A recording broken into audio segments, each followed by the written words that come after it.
আজ আবার আরেকটা রেসিপি নিয়ে এসেছি। কারণ এগুলি ঝামেলার জন্য কেউ কাটাকাটি ঝামেলার জন্য অনেকেই করে খেতে চায় না, কিন্তু আমি তো যতই ঝামেলা হোক আমি তো ওগুলি খেতে ভালোবাসি খুব। নিরামিষের একটা উপকরণ এই যে কালো জিরা ফোড়ন দিয়ে আলুটা ভেজে নিয়েছি। দিয়ে দেবো হলো নারকেল। এই যে নারকেলটা একটু ভাজা হয়ে গেলে তারপর কী কী মশলা দেবো বন্ধুদের দেখাবো।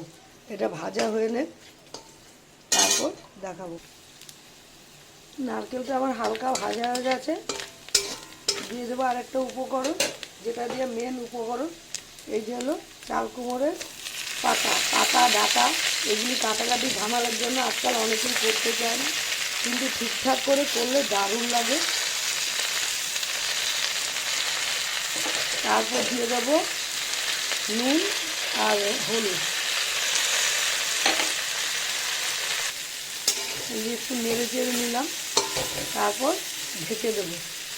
হালকা সেদ্ধ হয়ে গেলে আরও কিছু দেওয়ার আগে ঢেকে দিলাম।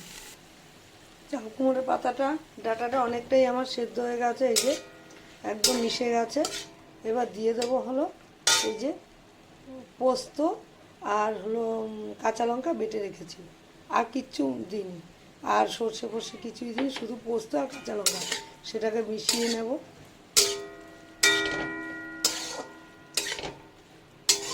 মিশিয়ে নিয়ে এই যে দিয়ে দিলাম হলো একটু চিনি।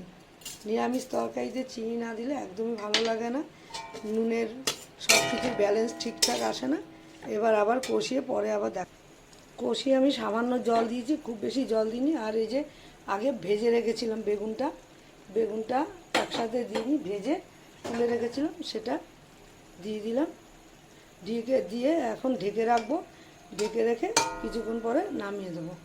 তারপর আবার বন্ধুদের দেখাবো। চাল কুমড়ো পাতার ডাঁটা পাতার চচ্চড়িটা হয়ে গেছে।